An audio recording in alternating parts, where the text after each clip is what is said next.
Nandyal assembly TDP అభ్యర్థిగా మాజీ మంత్రి ఫరూక్ను అధిష్టానం ప్రకటించిన నేపథ్యంలో వైసీపీలో సైతం మైనార్టీకే టికెట్ ఇవ్వాలని డిమాండ్ మొదలైంది. మరో 4 నెలల్లో రాష్ట్రంలో ఎన్నికలు జరుగుతున్న నేపథ్యంలో నంద్యాల నియోజకవర్గంలో టికెట్ల కోలాహలం రాజకీయ పార్టీల్లో మొదలైంది. తాజాగా టీడీపీ అధిష్టానం నంద్యాల అసెంబ్లీ ఇన్ఛార్జిగా మాజీ మంత్రి ఫరూక్ను ప్రకటించడంతో వైసీపీ పార్టీలో ఉన్న మైనార్టీల స్వరం మారుతోంది. వైసీపీ టికెట్ మైనార్టీలకే ఇవ్వాలన్న డిమాండ్ వినపడుతోంది. ఈ నేపథ్యంలో మైనార్టీ నేత ప్రస్తుతం ఎమ్మెల్సీ ఇసాక్ బాషాతో మా ప్రతినిధి Prabhakar Chowdary face to face. రాబోయే ఎన్నికల్లో సార్వత్రిక ఎన్నికల్లో నంద్యాల టికెట్ ముస్లింకి కేటాయించాలని చెప్పి వైసీపీ వాళ్ళు డిమాండ్ చేస్తున్నారని చెప్పి పబ్లిక్ టాక్. అందరికీ నమస్కారం అండి. మొట్టమొదటిగా Jaganmohan Reddy SC ST BC minority పక్షపాతి నా సోదరులు అని మనం అందరం చూస్తున్నాము. అందరికీ చెప్తాం. ఇక్కడ వైసీపీ మైనారిటీ వాళ్ళు డిమాండ్ చేయడం అని అంటూ ఉన్నారు. నంద్యాలలో ఉండే వైసీపీలో జగన్మోహన్ రెడ్డి వైసీపీ కార్యకర్తలకు అనుకోండి, వైసీపీ సైనికులు అనుకోండి, ఇతోధికమైన సహాయం చేశాడు. అది మనందరికీ తెలిసిన విషయం. ఒక ఎమ్మెల్సీ ఇవ్వడం జరిగింది, ఒక మున్సిపల్ చైర్మన్ ఇవ్వడం జరిగింది, ఒక గౌరవ సలహాదారుడు ఇవ్వడం జరిగింది. ఇంతకుముందు నాకే మార్కెట్ యార్డ్ చైర్మన్ కూడా ఇవ్వడం. అన్ని రకాలుగా మైనార్టీల గురించి పూర్తి అవగాహన, ఎస్పెషల్లీ నంద్యాల మైనార్టీల గురించి పూర్తి అవగాహన కలిగిన వ్యక్తి గౌరవ ముఖ్యమంత్రి మన జగన్మోహన్ రెడ్డి గారు.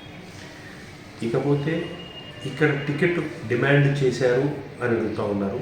నాకు తెలిసి అయితే నంద్యాలలో అత్యంత అభివృద్ధి చేయడం మనమందరం చూసినాం.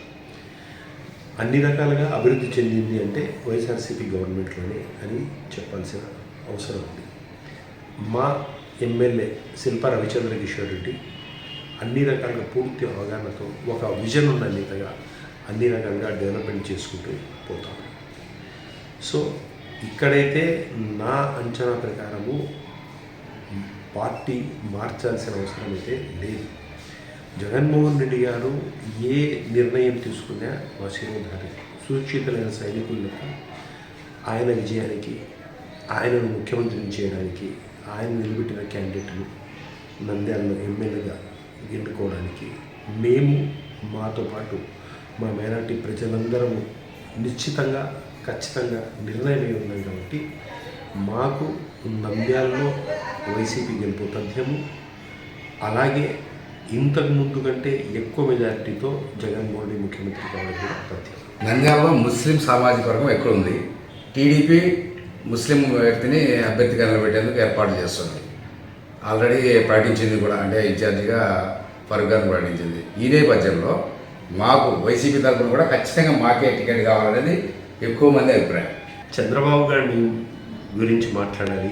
అది చంద్రబాబు నాయుడు మైనార్టీ పక్షపాతి అని చెప్పి మాట్లాడాలంటే ఒకటే, దయ్యాల వేదాలు వల్లించినారని హిందూ ఉంది.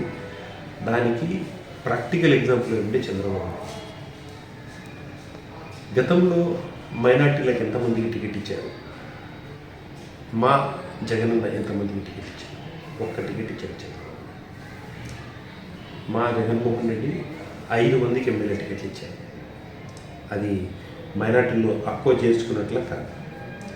ఒక్క వ్యక్తి ఓడిపోతే మళ్ళీ అతన్ని ఎమ్మెల్సీగా తీసుకొని మాతో పాటు సమానంగా కూర్చోబెట్టిన మైనార్టీ పక్షపాతి మా జగన్మోహన్ రెడ్డి. గతంలో నంద్యాలలో మైనార్టీకి అత్యధిక ప్రాధాన్యత ఇస్తూ ఫరూక్ గారికి ఎన్నో పదవులు ఇచ్చినారు. లాస్ట్ టర్మ్ కూడా నవాన్ గారికి, బాబన్ గారికి, దాదాపు ఆల్మోస్ట్ ఆల్ ముస్లిమ్స్కి ఎక్కువ ప్రాధాన్యత ఇచ్చినారు. ఈరోజు మళ్ళీ టికెట్ కూడా ముస్లిం మైనారిటీకే అనౌన్స్ చేసినారు టీడీపీ వాళ్ళు. సో టీడీపీ అత్యధిక ప్రాధాన్యత ఇస్తుంది, మాకు కూడా ఇవ్వాలనేది మీ వర్గాల్లో కూడా డిఫర్ అవకాశాలు ఎక్కువ ఉన్నాయి. అదే నేను చెప్తా ఉన్నానండి. చంద్రబాబు నాయుడు మైనార్టీలకు ప్రాధాన్యత ఇచ్చారు అనేది ఎంత కపట ప్రేమ అనేది చెప్పడానికి నేను చెప్తా ఉన్నాను. ఇంతకుముందు గుర్తు రాలేదే ఫరూక్. బై ఎలక్షన్స్ వస్తానే ఫరూక్ గుర్తొచ్చాడు. ఎందుకంటే మైనార్టీ కాన్స్టిట్యున్సీ ఉంది, ఇక్కడ మైనార్టీలు ఇవ్వక తప్పదు కాబట్టి ఫరూక్ గుర్తొచ్చి ఎమ్మెల్సీ చేశారు. ఇదే మీరు మైనార్టీల మీద చేసే ప్రేమ. ఇంతకుముందు మీరేం చేశారండి? ఒక వక్ఫ్ బోర్డు మంత్రి ఎవరు? పల్లె రఘునాథ్ రెడ్డి. ఆంధ్ర చరిత్రలో, ఉమ్మడి ఆంధ్ర చరిత్రలో ఎప్పుడైనా అలాంటి దుర్మార్గమైన పని ఎవరైనా చేశారండి? చంద్రబాబు నాయుడు తప్ప. వక్ఫ్ బోర్డు మినిస్టరు హిందువులకు ఇస్తారా? ఎండోమెంట్ మినిస్టరు ముస్లింలకు ఎప్పుడన్నా ఇచ్చారా? ఇది మీరు ముస్లింలకు ఇస్తున్నటువంటి ప్రాధాన్యత. ఫరూక్ ఇచ్చారు, మీరు చెప్పింది సత్యం. ఎందుకు ఇచ్చారు?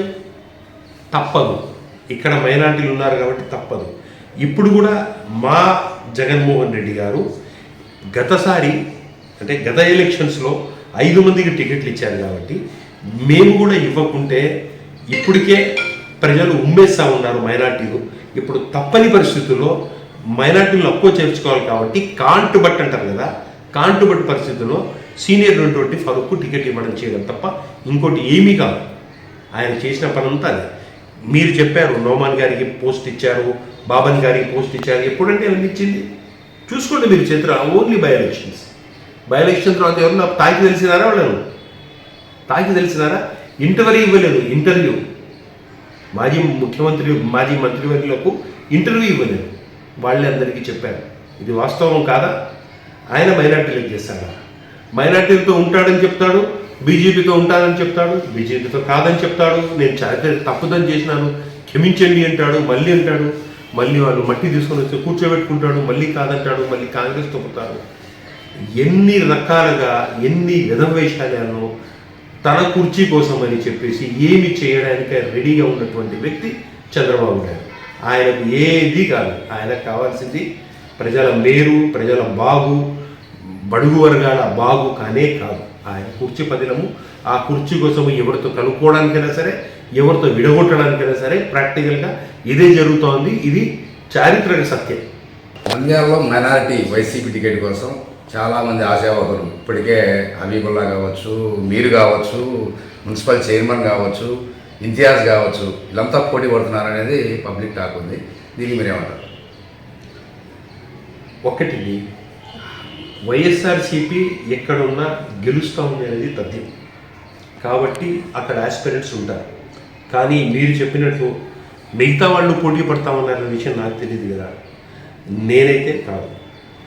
నేను సుశిక్షితమైన సైనికుని లెక్క జగనన్న కోసము లాస్ట్ వరకు నేను పనిచేసే వ్యక్తిని తప్ప వేరే ఇటువంటివి ఏమీ కాదు.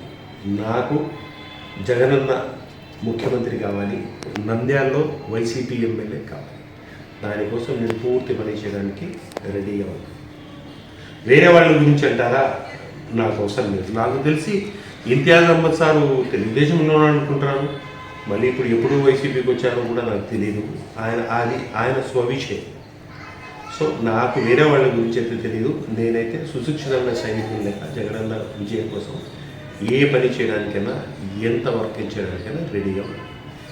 అధిష్టానం దగ్గర మీ రూట్లో మీరు ఎమ్మెల్యే టికెట్ కోసం ప్రయత్నం చేస్తున్నారనేది కూడా పబ్లిక్గా ఏర్పడుతుంది. మీరు అండర్ గ్రౌండ్ వర్క్ చేస్తున్నారనేది కూడా ఏర్పడుతుంది.